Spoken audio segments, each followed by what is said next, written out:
Salamat sa lahat, Daniel Padilla, pinasalamatan si Catherine Bernardo sa kanyang contract signing. Opisyal nang nag-renew at pumirma ng kontrata sa ABS-CBN at Star Magic ang aktor na si Daniel Padilla bilang kapamilya. Hindi nakalimutan ni Daniel na banggitin at pasalamatan ang ex-girlfriend na si Catherine Bernardo. Nagpasalamat siya kay Catherine sa lahat ng alaala na magkasama sila sa kanilang trabaho at sa mahigit 11 taong pagmamahalan. Inamin din niya na hinding-hindi niya makakalimutan ang magagandang alaala at paglalakbay nilang magkasama.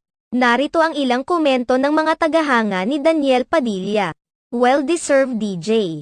May they hate you but you still have us supporting you all the way. Your personal life is not our business so we stay out of it. Just do your things DJ. More blessings to come and congratulations to being always a kapamilya. Don't let criticism stop you from being grateful.